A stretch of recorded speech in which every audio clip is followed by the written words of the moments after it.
And welcome, everybody. We are back and we are in charge once again. Our buddies at Tabletop Journeys have been doing fantastic for themselves. And they threw out the gauntlet, if you will. They slapped it down on the table, on the role-playing table. Oh, yeah. And they said, you guys got to get back into the studio. And we said, you know what? You're freaking A, right? We got to get back into that studio. And we found a studio. Someplace that actually can handle us, can handle this vision of grandeur. So and hopefully the real owner doesn't find out we're down here. Shit, you didn't remind me of that one. So we have a whole bunch. We're gonna just call this like the brain fart edition because we want to roll into this. We're gonna be recording every week now. We're super excited about this. We'll be bringing back a lot of the favorites that we were doing before, the guides, and of course, we just want to get a couple because we literally just got back on the gaming table again. It was so fun to actually be sitting across from people, rolling dice and joking.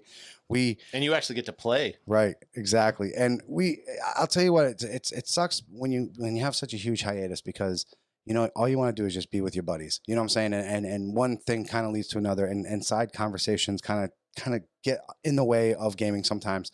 But it is so nice to sit across from people. And in case you didn't know, Lee is our buddy over at Tabletop Journeys, and he plays both D&D and Dead Rain with us as well. And his character was just introduced into our group, and it was rather interesting to say the least. It was good. Good times. It was fun. Some really good ideas we threw around. This team seems to be gelling pretty well. Seems to be true. I think we've had some great sessions. I will say for a group that was skeptical of the whole game. I think everyone's starting to have fun. Are you actually surprised by Jake's weight? I was. I didn't know he was that big. The character is 380 pounds and he is on a horse, a Clydesdale. We are literally trying to take this vehicle, and here's homeboy, 380-pound Southern man running on down. Not that there's anything wrong with that. No, absolutely not. Absolutely not. But if you can do it, man, do it on a Clydesdale. That's what I always say. That's a war horse. Let's give credit to him. So not only does he create like a large character like that, but he figures out how he finds the largest animal to carry that large character. Can I just say I actually feared for him on that particular moment, that setup that you had. I thought out of anybody that was going to be in real danger, it was going to be him. And I told Rob this guy, I was like, dude, I think if anything, he's going to be he's toast.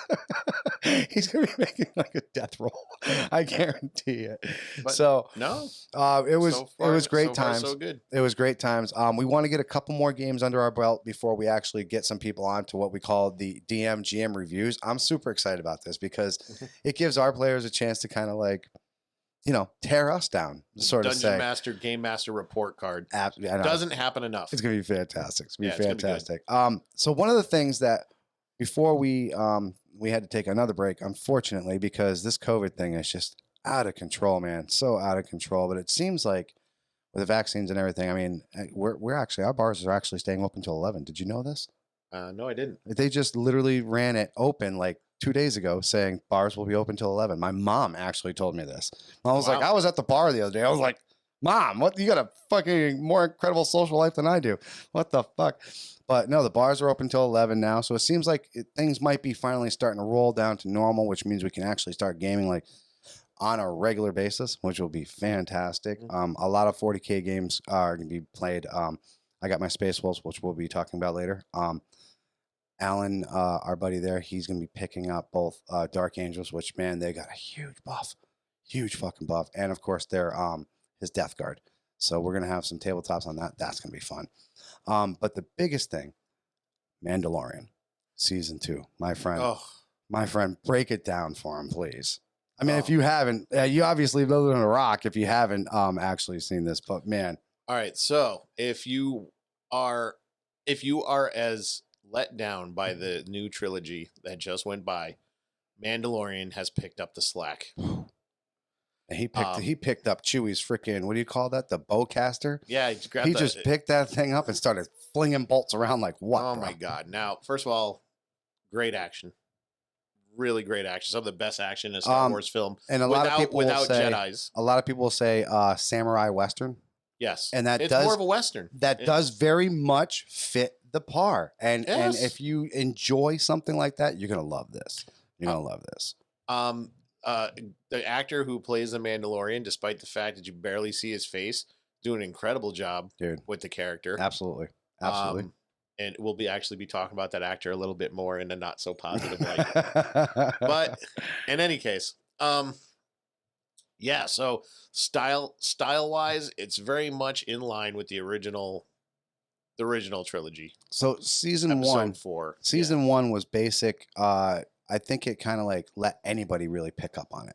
Wouldn't you agree with that? Like anybody can watch this show. Right. Oh, no, absolutely. Like but I feel like season 2 was made for the fans of Star Wars. There is a lot more. Jon Favreau gave us the fans so much. The first surprise, episode 1. What do they hit you with? Boba Fett. I mean, and then you get his armor.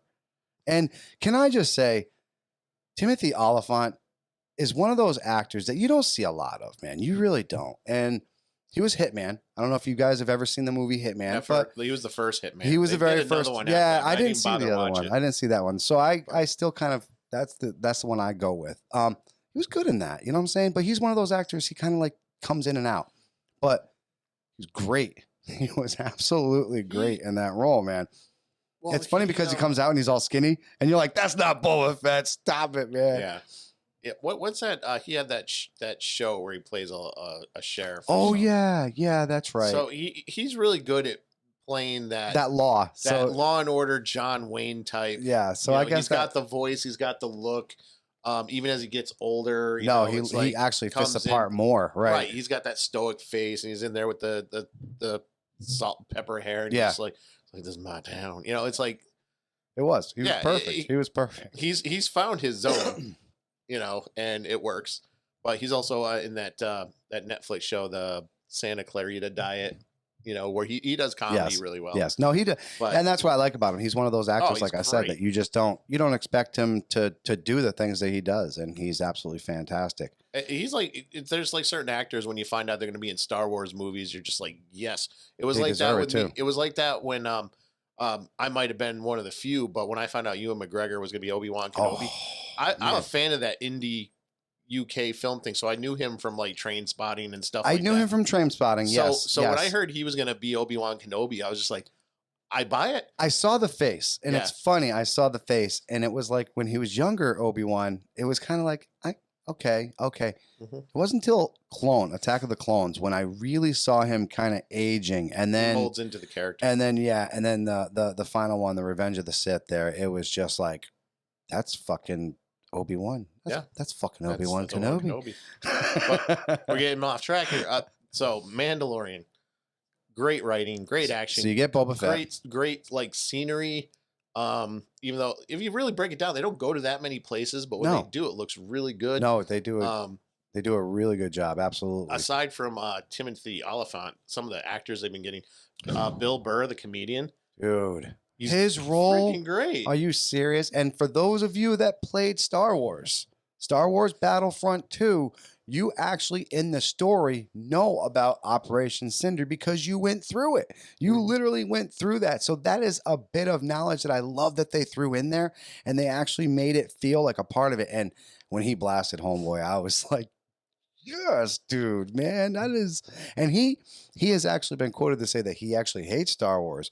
Yeah. But when he read this role, he couldn't pass it up. He said, I couldn't. Actually, I saw him in an interview recently, and he's like, it's grown. He's like, Star Wars is growing on him now.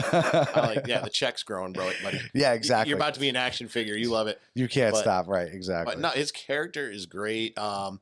Just that whole scene though, where he blasts the officer. Spoiler alert. Yeah. You've seen it. If you guys have already seen it, stop. You've seen it already. So when he blasts that superior officer, you're just like, that is classic Western. That was great. That was great. And you could see it in his eyes too. He stared him down for a second. You're like, oh, this is going down, dude. He's about to launch this guy. Gone. And all of a sudden the other guy's eating he got his dinner tray. He's like, Oh fuck. and Mandalorian sitting there, and at this he's demasked. Yes. That was cool. At this point. Got to see his face. Yep. And he's just like the look on his face, like, and this is a guy who has killed whole platoons of stormtroopers in the show, and he's just like, "What the hell just happened?" Okay, it's going down. Yes, great. So, that whole scenario was. They gave us that. They gave us Ahsoka Tano, one of my favorite female Jedis. I don't care her story arc. Even if you've never watched Clone Wars, you know about her. I need to throw this out here, because I was really happy that they brought out Michael Biehn in this movie. Oh, yeah.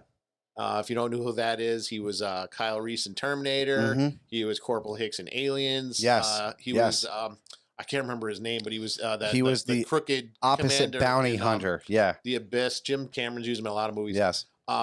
One of my favorite actors, an underrated actor. Yeah, to see him be that opposite bounty hunter was really cool. He had a really nice scar. They did a really good job of makeup. Tombstone, one of his best roles.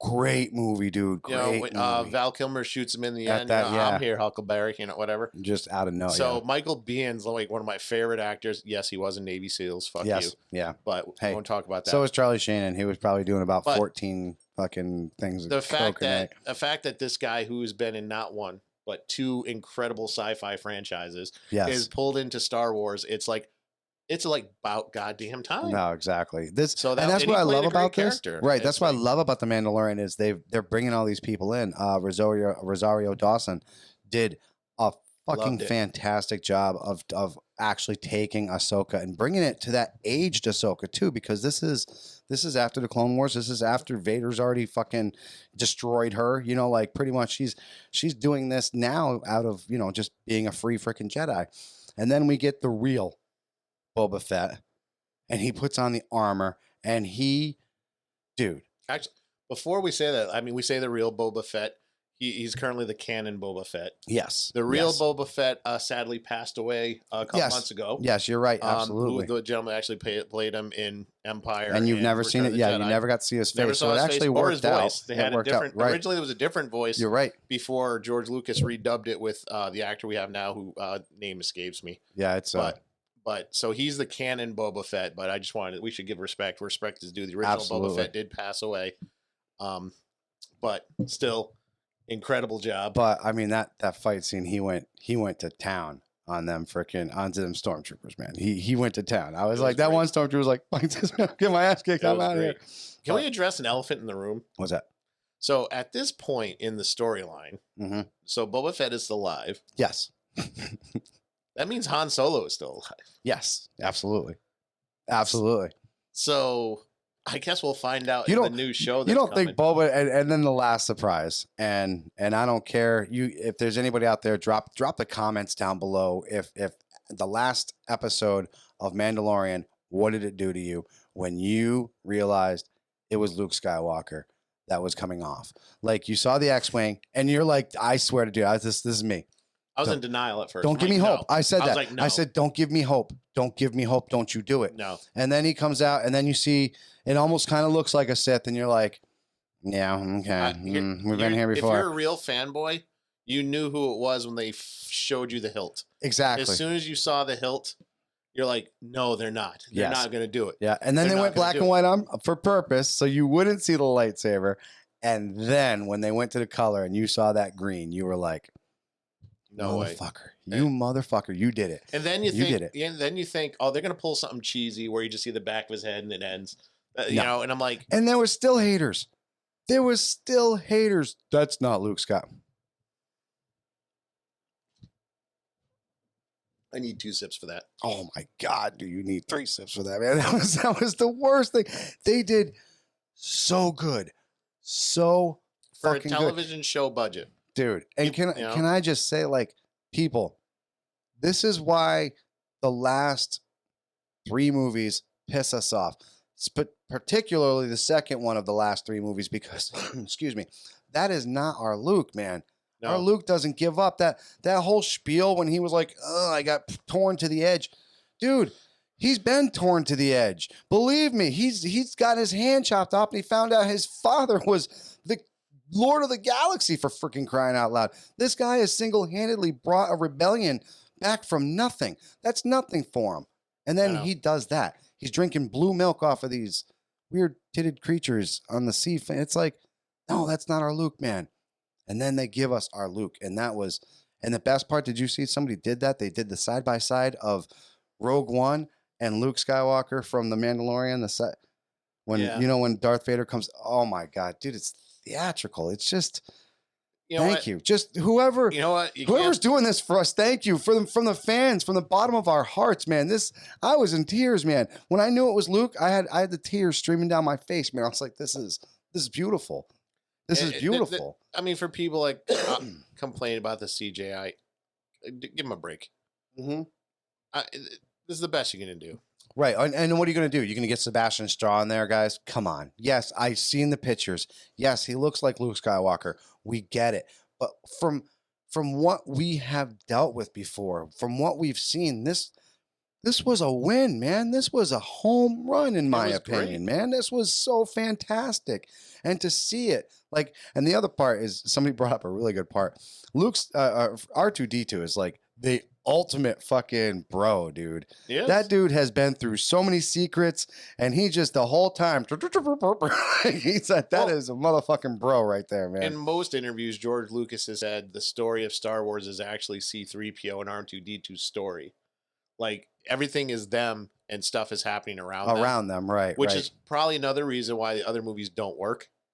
Yeah, because they're really not in them. He based R2-D2. I mean, R2-D2's pretty much sleeping the whole time, and then he doesn't come back until Luke says, "Hey." So did I. Yeah, but that's true. But he said C-3PO and R2-D2 are actually based on these bumbling samurai characters from a Japanese movie he once saw, and things were happening around them, and they would just kind of like be heroes by mistake, to kind of save the world.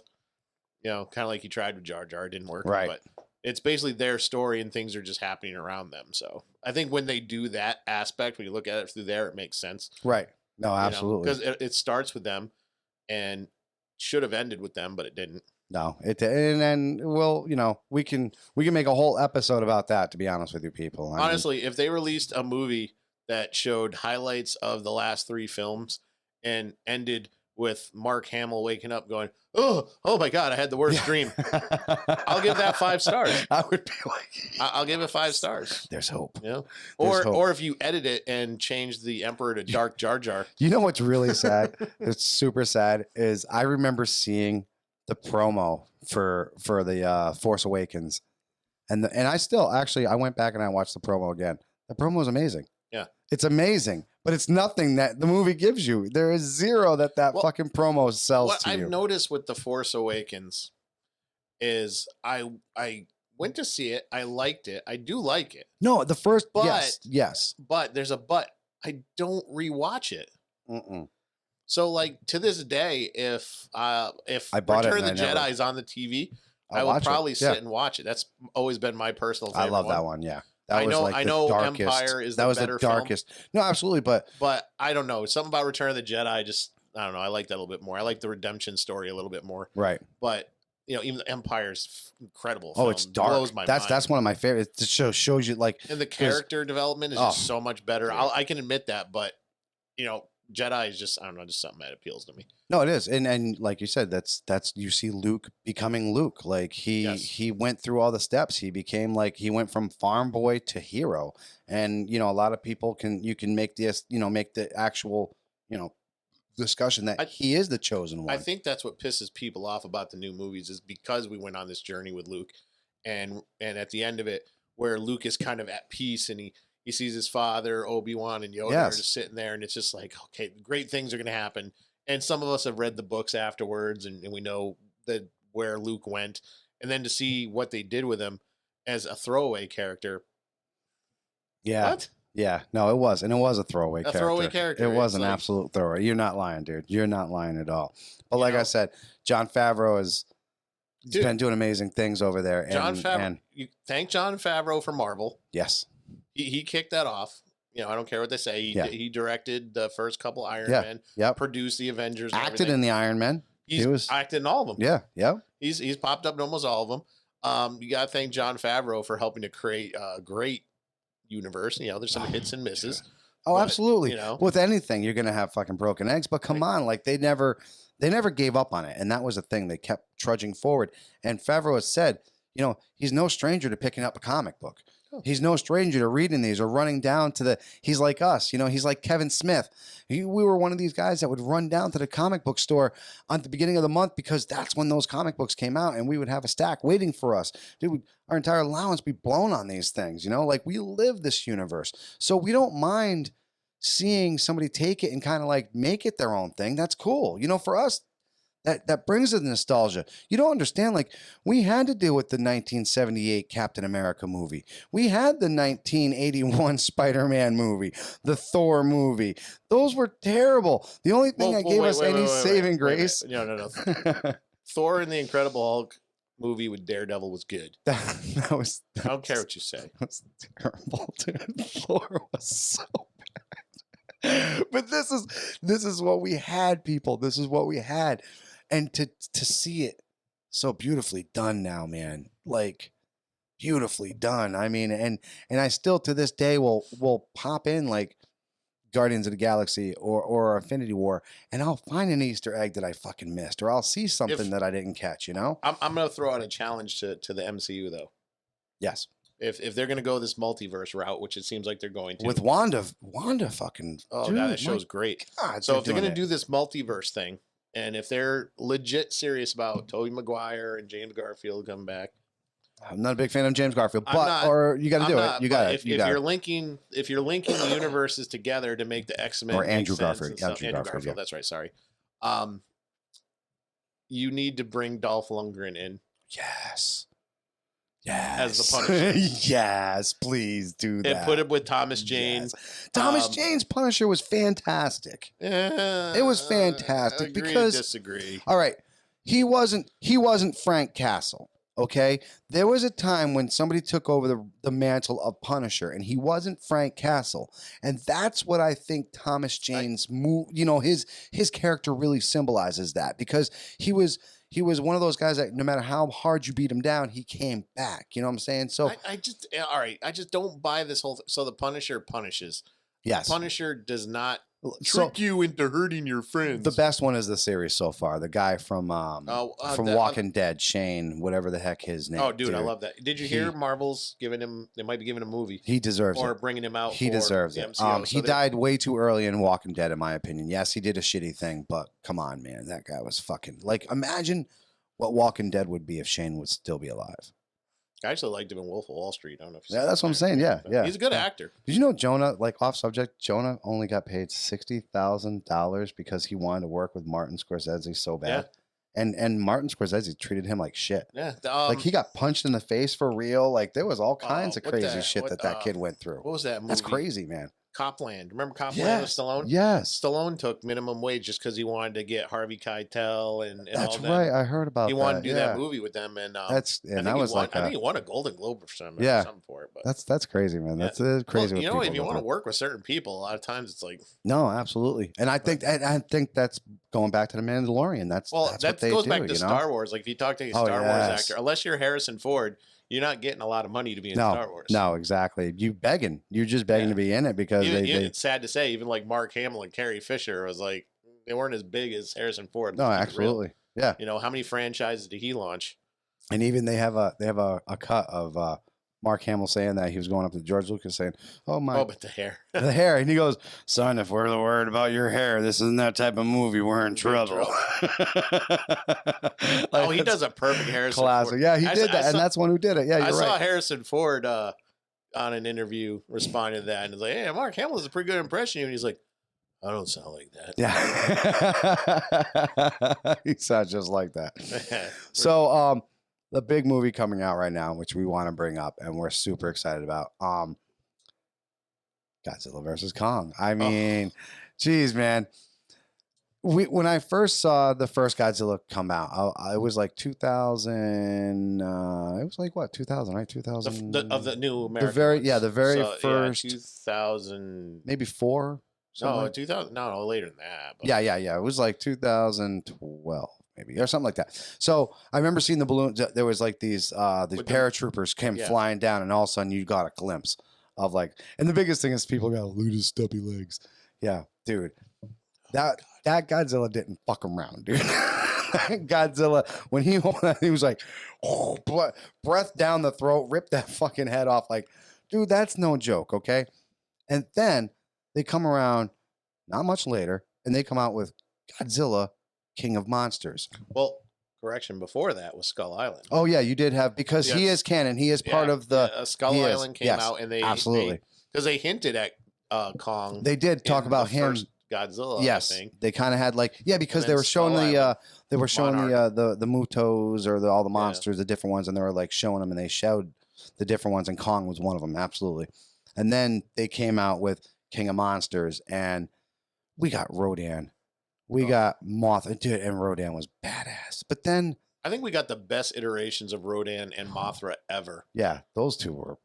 Dude, that was just, and that aerial fight was absolutely fantastic, man. Mothra shish kebabs. Yeah, right at the end too, and Rodan was like, "You motherfucker! Like you stuck that in, you bitch." You know what? You know what's cool about that whole thing too? It's like you don't. These are the little things I pick up on. These little things. That scene is much more intense when you notice that Mothra is looking him in the eyes. Like, yeah, exactly. Like, yeah, you got me, bitch. But yeah, exactly. It's like, oh, I'm the Mothra, bitch. Then they gave us Ghidorah, King Ghidorah.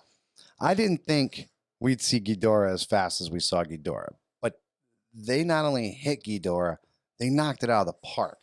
And then, for you sports fanatics and people that know me, know I'm a Red Sox fan, they beat the bejesus out of each other at Fenway Park. Two monsters beat the hell out of each other in Boston. Yeah, They even give you a little jab. It's a bad day to be a Red Sox fan. It is, dude. It was so funny.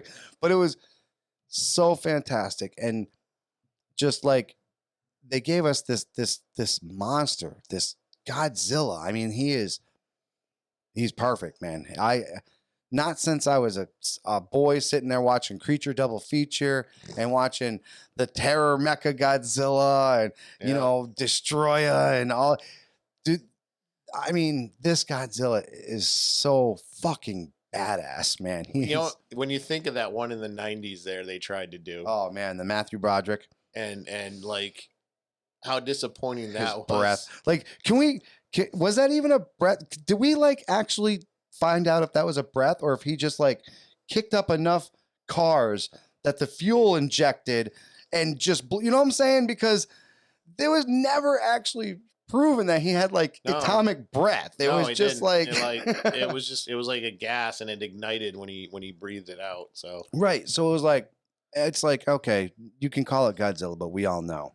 Yeah. That's why they put all those little mini Godzillas at the end and there was never a part 2 because people were like, please don't do that again.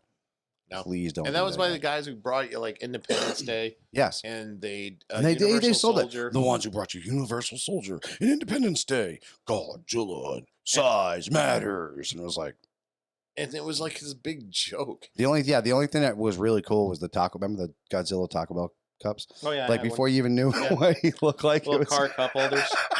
Before cup holders were standard in cars, you had to get your own from Taco Bell. And Taco Bell was always, they were game changers when it came to They used to have the best. They had the best ones. Movie indoor. Dude, they had the Khan, the Wrath of Khan glasses. I'll never forget those. They had Star Trek 2 and 3. Yeah. I'll never forget those, man, because I remember coming back from New Jersey as a kid and we dropped by Taco Bell and we were like, Wrath of Khan glasses, you can get them all. And we're like, oh, it was fucking great, man. But no, we have Godzilla versus Kong coming out. And for those of you who we're going to hit this up to, if you picked up HBO Max, it's a heck of a deal, man. I think it's like, I don't know if they still have the deal right now, but it was $69. Was it $69.99? It's like $69 for a whole year. Yeah. It's like $14 a month. Yeah, dude, like it's chump change. It really is, man. I just started watching Westworld, and oh my god, I'm hooked. I watched the first season of True Detective, something I've wanted to do for a while. I'm hooked. I'm not watching Game of Thrones. No, I'm not. I'm sorry. I'm just putting it out there just because you all were so disappointed by the ending.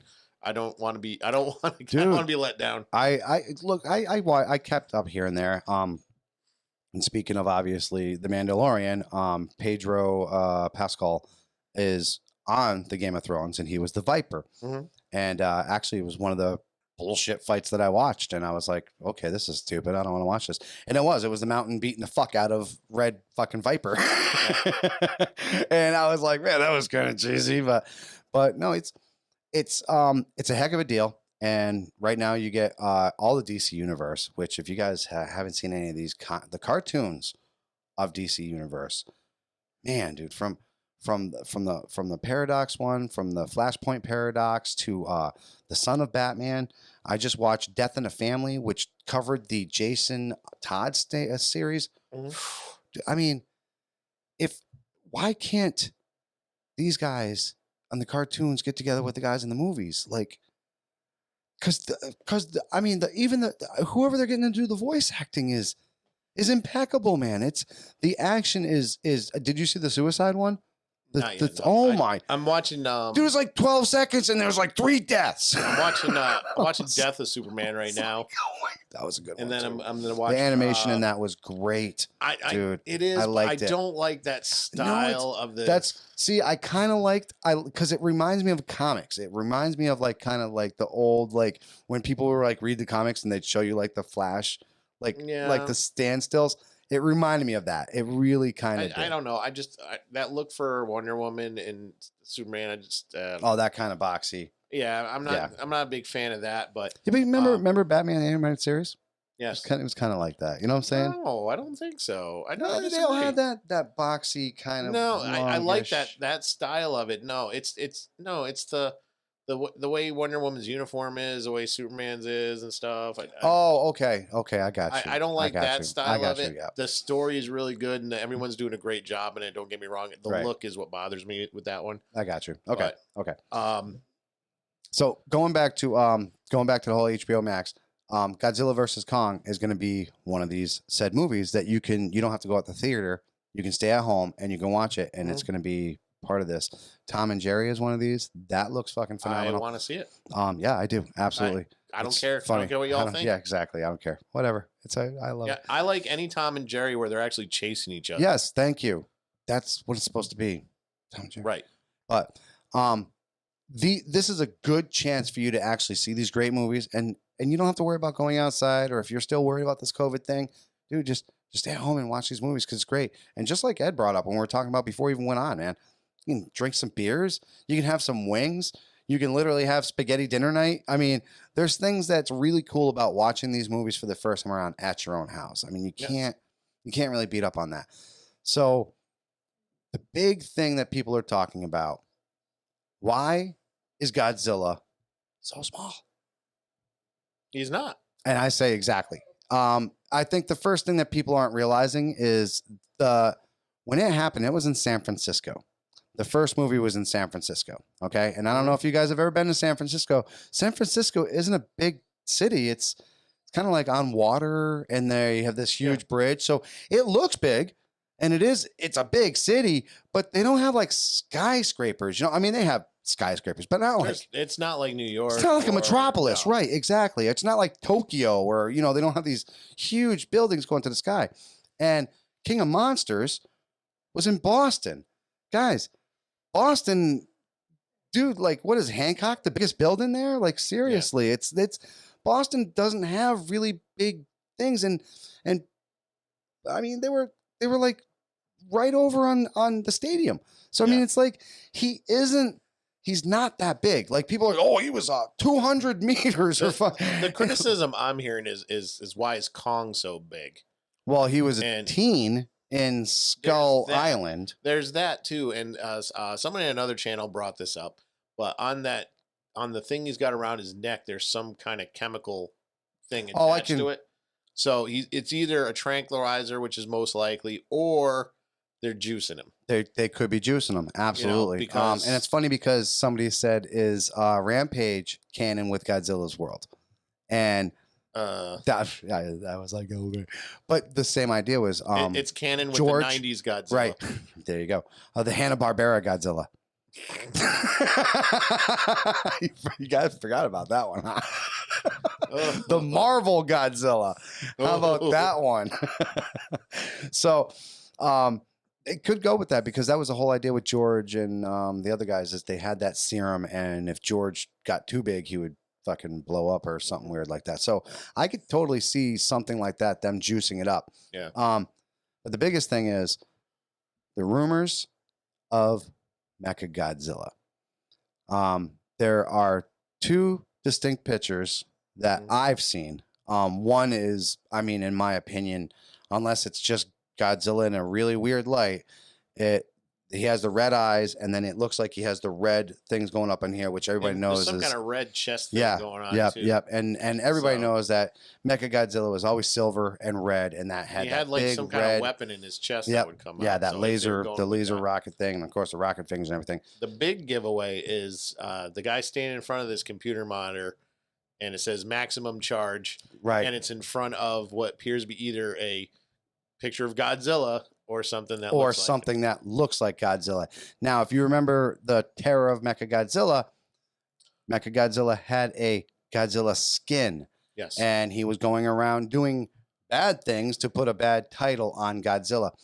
My opinion is the evil guy from the King of Monsters there.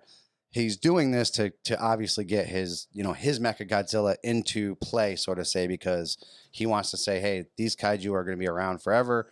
Let's get this mechanical, let's get this Pacific Rim thing going.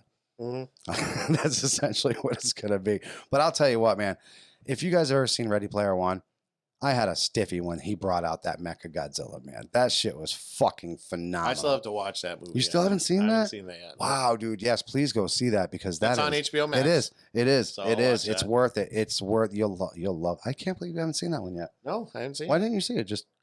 It didn't interest me, honestly. The promo was weird. If you watch the trailer, it really doesn't sell what that movie is. Yeah. And then if you watch the movie, it's like, holy shit, it's completely, completely different. I'll definitely check it out. It's on the to-do. But you guys go ahead and throw them comments down below. Tell us what you think. Tell us if you came across anything new because, like I said, I'm really interested. I would love to see it. And I think what's going to end up happening is I think because they said maximum charge, I think Mechagodzilla is going to get to that maximum charge. And it's going to be a tag team. It's going to be Kong and fucking Godzilla taking this thing on together. And then they're going to face off because we've been told there's going to be a winner. And the title of the movie says Godzilla versus Kong, not Godzilla versus Kong versus Mechagodzilla. So it doesn't mean one of them's going to kill the other. Right. No. But it does mean that there's going to be a victor. You know what I'm saying? Like, Ghidorah obviously got the shit smacked out of them. So, I mean, but there's still a head. There is, yes, there is still a head out there, which we had theories. We had theories. We do. So, but see it for one reason. If anything, see it for this one reason. Yes. They fucking fight on top of an aircraft carrier, bro. That is cool. He like climbs up. I'm sorry, when I first saw that when trailer, you saw that freaking blast. I don't know that they picked the perfect song for it. I don't know what that song is, but Godzilla's like getting up there to scrap and Kong just comes out swinging. Oh yeah, and he nails him with that haymaker, and I'm like, oh, dude, yeah, it's there. It's gonna be great. It's gonna be great. It's gonna be great. If you don't like it, you don't like movies. Yeah, I agree with them. Yeah. So I got my little goodies over here real quick. We love goodies on this show. So obviously, we have Warhammer 40K, and I've taken the wolves. I was Blood Angels not too long ago. Unfortunately, with this edition, they kind of did our boys dirty.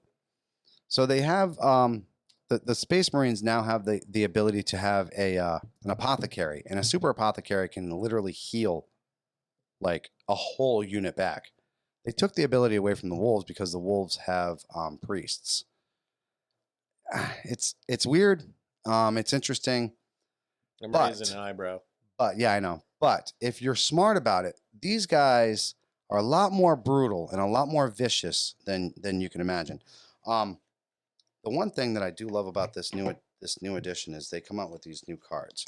Now these cards right here, I mean, back in the day, dude, 40K, when it was Rogue Trader and even 40K, it was a pain in the ass. Like we come up with our own cards because we didn't want to write all this shit down and we want to keep doing the math. It was a lot to write down. We did the math, dude. Yeah. Now we have stuff like the guys from Battle Scribe. If you play 40K and you don't have Battle Scribe, man, It's a life changer. It literally is. Remember when you said, "Oh man, I wish I had something that instantly calculated my army." That's Battlescribe. It's these guys fucking did it, and they update it. Like as soon as the new rules come out, they update it.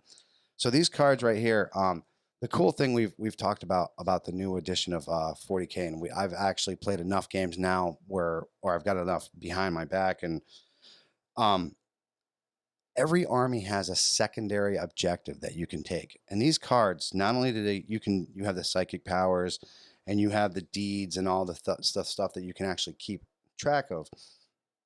The biggest thing is the secondary objectives.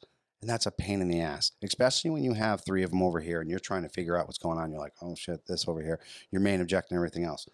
These cards are only $15. They come in a very, very nice pack. I mean, they're just like playing cards. I mean, you feel that the quality on them are absolutely fantastic. Like I said, psychic abilities, all the stratagems, all your secondary objectives, all the stuff that your army needs. If your army has a codex supplemental, they're going to have these cards. Pick them up. They're so worth it. Dark Angels just came out with their codex, and one of the biggest things is that I think is OP. Terminators can take over objectives. Terminators now have 3 wounds, and with their 3 up, they're 2 up and 5 up in vulnerable save, 4 if you have your shield there.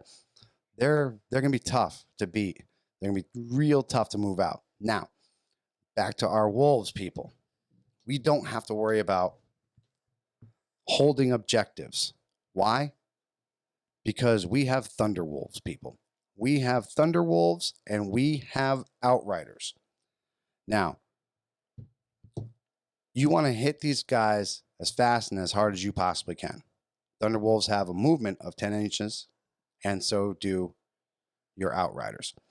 It's going to be a fast-hitting army.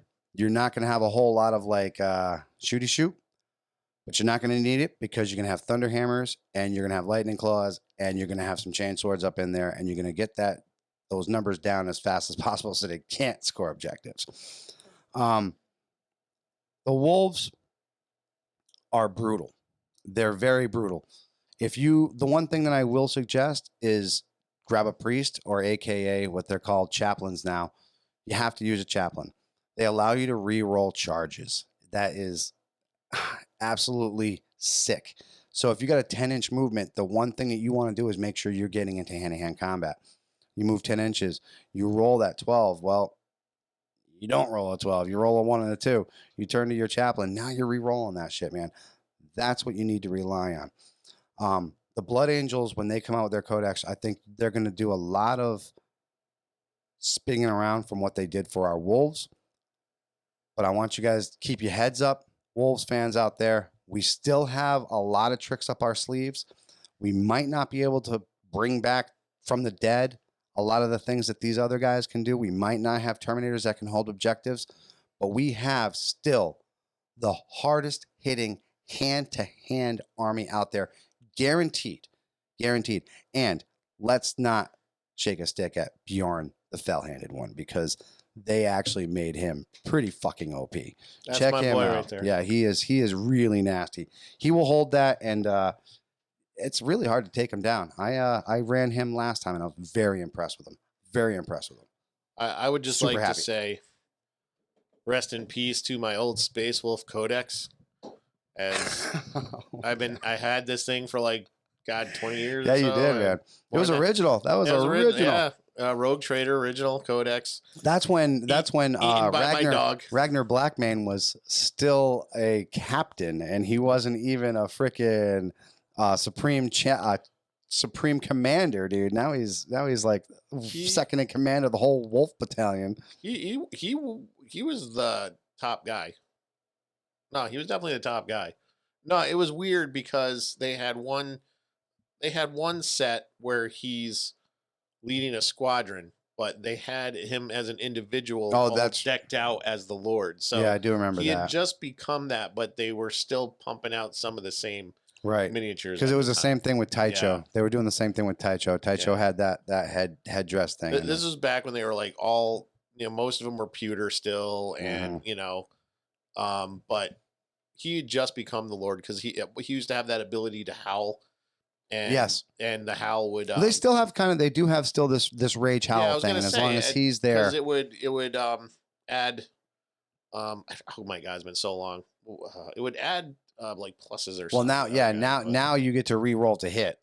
Yeah, with him around, which is fantastic. And then it doubled charge, I think. And then if you charge twice the distance. Yes, yeah. Because I remember I used it against Alan and his Chaos.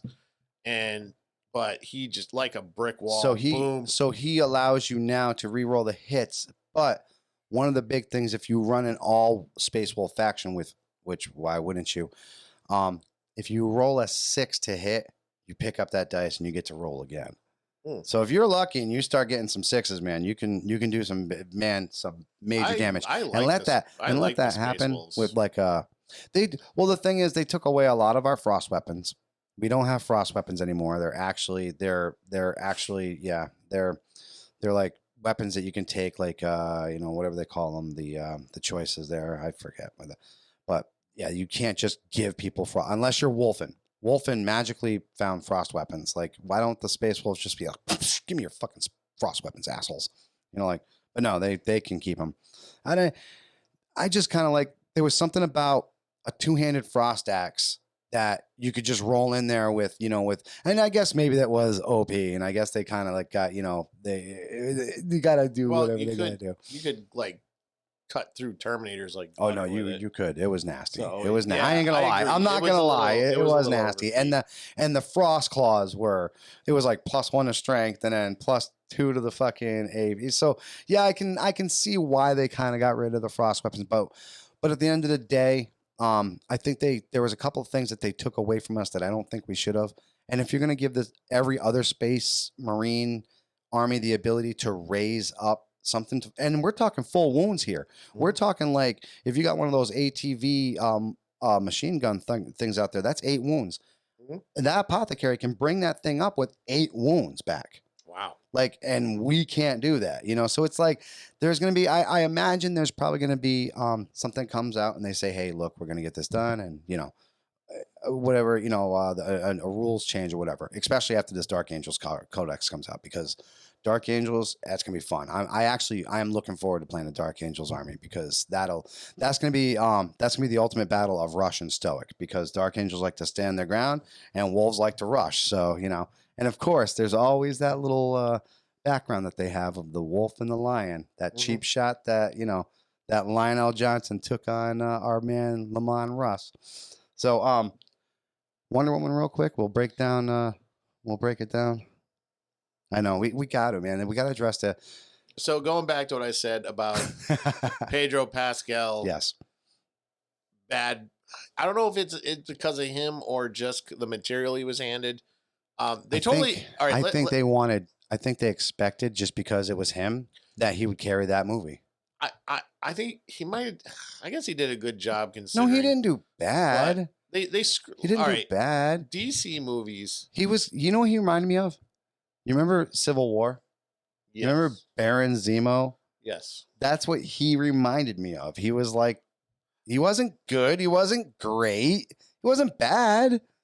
Well, DC has the same problem with their movies that I think Marvel has with the rare exception, is their villains, I'll say in their solo movies, aren't great at all, if you really think about it. No.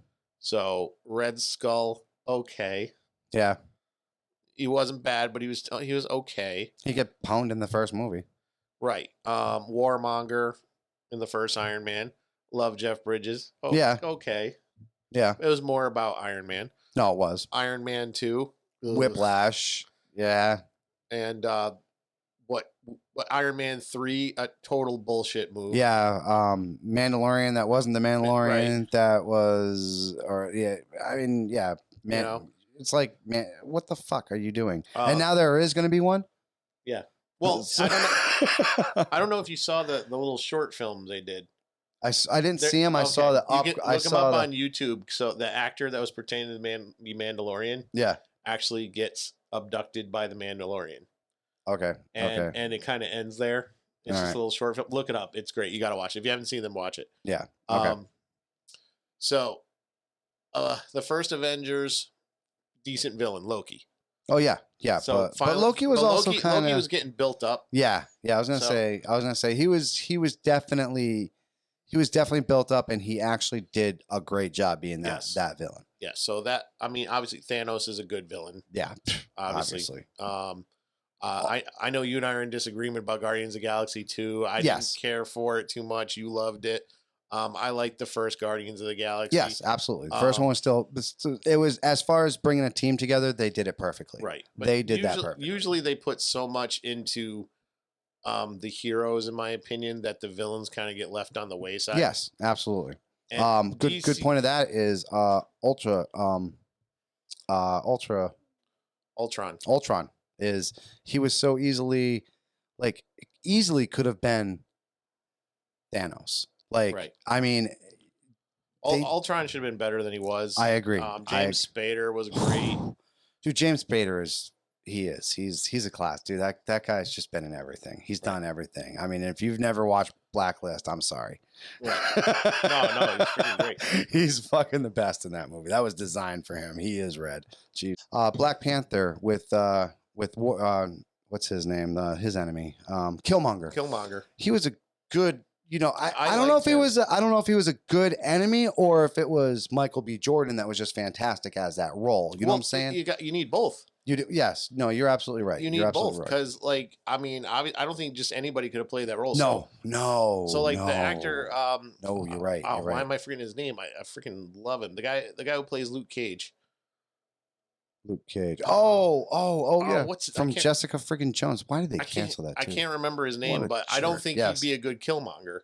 No, you're Michael right. B. Jordan. Yeah, you're right. You're right. He was supposed to be up for Killmonger? No, but I'm just using an example. I got you. Okay. I'm using Marvel actors as an example. Right. So he played a great Luke Cage, but I don't think he'd be a good Killmonger. No, you're right. I don't think Michael B. Jordan would be a good Luke Cage. No, absolutely not. Even though the man is cut, he's not big enough. He's not big, right? No, exactly. He's not big and enough. Luke Cage is a thick dude. He's like Hulk, not like Hulk, but he's a bigger dude. A big dude. So right. But now DC, it runs into the same problems where they tend to build up their heroes and their villains are kind of weak, with some exception. Heath Ledger, classic. Jack Nicholson, classic. He lost his life for that one. I mean, he literally became the fucking Joker. Right. Jack Nicholson, classic as Joker. Yeah. Jack Nicholson. I know I'm in the minority here. I thought Jim Carrey was a terrible Riddler. I thought Tommy Lee Jones was a terrible Two-Face. No, nobody liked those movies. Yeah, who liked those movies? I'm just saying. Seriously, nobody liked those fucking movies. The bat nipples came from those movies. Right. People, come on. Danny DeVito as a Penguin, I didn't like it. Now, if you're just talking the DC universe, so let's start with General Zod was okay. Yes, the first one. In Man of Steel, General Zod. Not a bad actor. Not a bad actor. Yeah, the actor was good. The actor was good. Yeah. The whole Zod portrayal. Yes, I can see where you're coming from. It was very tacky. It was very cliche, if you will. I think the problem is I think the character of Zod has become a little cliche too. Because yes. You hear Zod and you're just like, son of Jor-El, kneel before Zod. Yeah, and kneel. He's all about the kneel. He's like Loki. Yeah, and you got this power-hungry megalomaniac, whatever you want to call him, sociopath.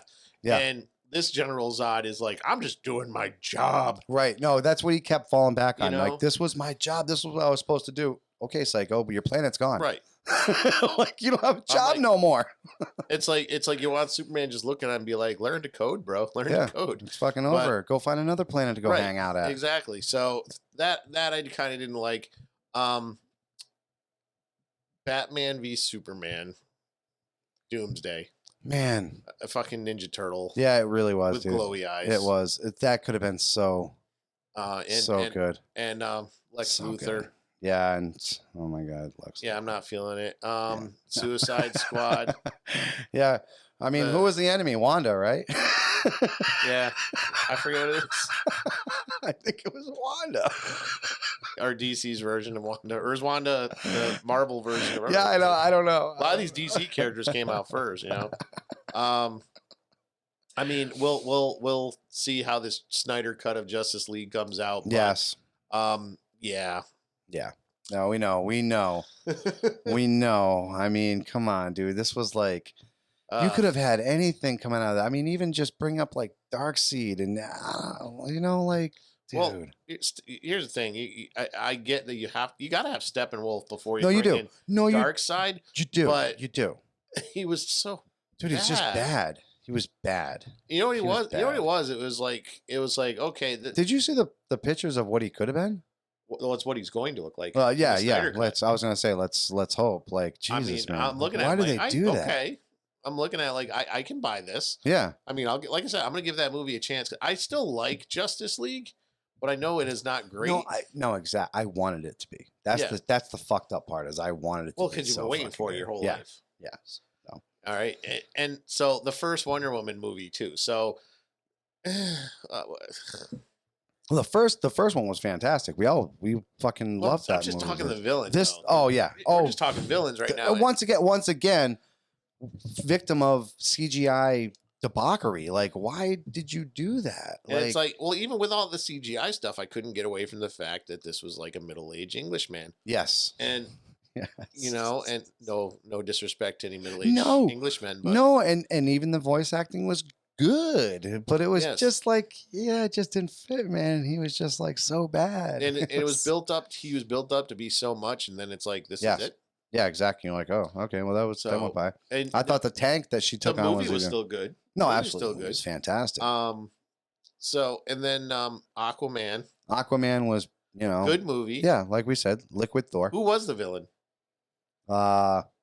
Exactly. Oh, it was William Dafoe, right? No, William Dafoe was teaching him. Oh, that's right. No, William Dafoe was his teacher. This is my point. Yeah. This is my point. So it's like you see. It was somebody that was the other kingdom. Wasn't it the other kingdom that was trying to attack him or something? The actor's name is Patrick something. Yes. I remember. Yes. I can't remember that's his name. right. Yes, that's right. I can't remember his name, but. Oh, Black Manta. Yeah. Was it? No. He was one of them. I liked him. Yes. No, he was cool. I actually liked him. Yeah. So I'll say that villain was good. The main villain, though. The Aqua villain. Yeah. No, okay. Forgettable. Yeah, no, absolutely very fucking forgettable, obviously. It's like, it was the other king there. It was that other. You say Batman Begins. Was it Dolph Lundgren? Dolph Lundgren was in that too, right? I don't think so. Wasn't he the other king? Oh, maybe he was. He was the other king. He was. He was the other king that fucking started the whole fucking. He's one. Yeah. Sorry, Dolph. It's like, if you say Batman Begins, immediately you think Liam Neeson. And you think, I always say his name wrong, Cillian Murphy as Scarecrow. Right. Who were great, I thought. Right. You say the Dark Knight. All right, so I love Liam Neeson, but to buy him as Ra's al Ghul, though, that was a stretch. Like, it didn't even fit the character, though. Well, I mean, at the same time, though, he wasn't immortal. Like, that's what I'm saying. He wasn't. This was Ra's these are realistic interpretations of some of these characters. Yeah, but then you get Bane.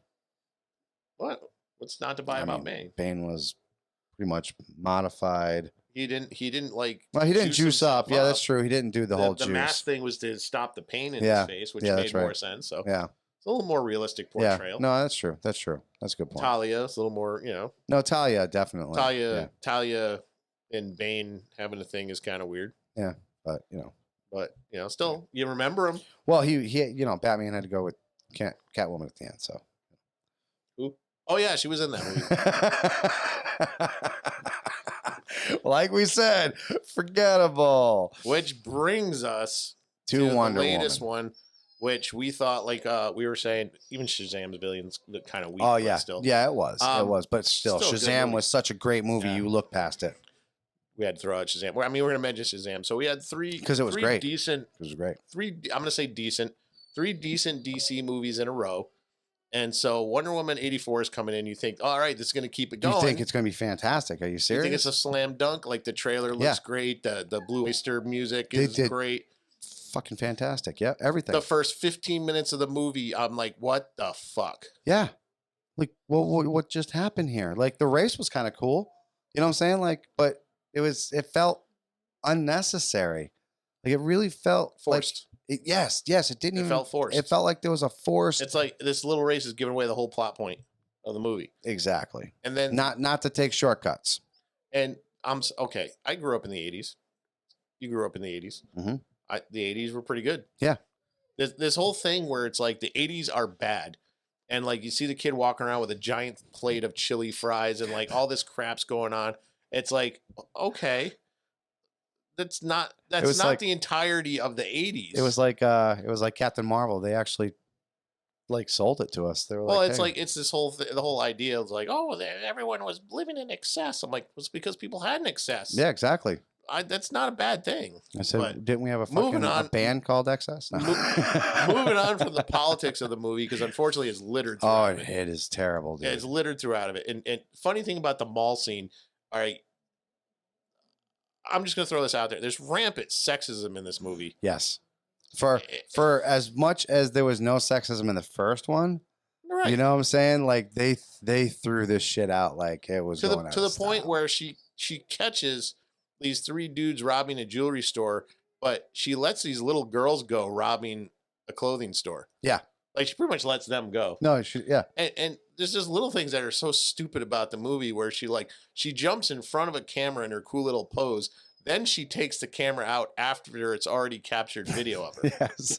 And you wonder how Bruce Wayne was able to like pull shit on her. No shit. You know, exactly. it's like, it's just okay. They're taking no care whatsoever in this movie. Yeah. No, there wasn't a lot of fact checked. And like I said, I'm sorry. Cheetah just looked horrible. Man. The actual Cheetah, when she's finally yes, I had no problem. Oh no, she was great. I thought Kristen Wiig was great. She was great, and even her wanting to be Wonder Woman, that excessive wanting to, like, oh, I could do so much with that. You know what I'm saying? Like, she drilled it. But then all of a sudden, it's like she comes out and you see the eyes, and I'm like, oh god, they did not. They did not. And then she just she comes out from the shadows, and you're just like looking at Cheetara from Thundercats. And I'm like, dude, is this the rejected live action version of Cheetara right now? Is this what I'm looking at? This is so bad. It was bad. And okay, so we talked about Pedro Pascal. Yes, being great. We love him. We love him. I love Pedro Pascal. Like I said, I don't know how much to blame on him. I just think they expected him. The Max Lord character up. Oh yeah, they so did. bad. Yeah, they did. Yeah, they did. So bad. I don't think they can save it. The Wishing Stone, which has been in the comics, they fucked that up really bad. Mm-hmm. Which is fine. I'll forgive a lot of stuff because it's a movie, but he's just so. He's got no motivation. He's got no motivation for his character other than I was like, his dad was mean to him. He wants to make his son proud, so he's gonna ruin the world. And they don't even follow the rules of the Wishing Stone. We were talking off camera about it. And so like everyone gets one wish, but Cheetah gets two. Two, yeah. For some reason. And he's like, first wish to be like Diana, and the second wish to be an apex predator. Right. Which happens to be a cheetah. Right. Cheetara. Like he gave her a sword. Thunder. There it is, baby. I'd still, hey, give me that though. Then there's the Steve Trevor plot line, which we kind of agreed. Hey, Chris Pine was stupid plot line, but Chris Pine is the most likable thing in the movie. He really is. He ain't lying, dude. He absolutely is. I mean, he's funny. Mm-hmm. I think he's the only one who's really true to his character. Yes, from the first one. Yeah, exactly. Just like you said, his honor and his look. I didn't die for nothing. Right. He's still a soldier from beginning to end, to the point where he's fighting with FBI guys and he picks up on their tricks pretty cool. Yeah. Pretty quick. He's like, wow, that's cool. And he just turns it around. Yeah, exactly. And then he does it to another guy and he's like, I just learned that. So, I mean. No, he did. He was really good. And it's funny because. But this isn't, you want to do a movie called Steve Trevor, do a movie called Steve Trevor. Hey. This is Wonder Woman. And Wonder Woman is an asshole. Supposed to be, yes. She was in this movie, she's really an asshole. She was a bitch. She was a bitch. Now, I won't say that because she's not like all in your face like but she's just the choices she makes. She was very selfish, man. Yeah, that's what I'm saying. She's very fucking selfish. Like for what she was Queen Maeve.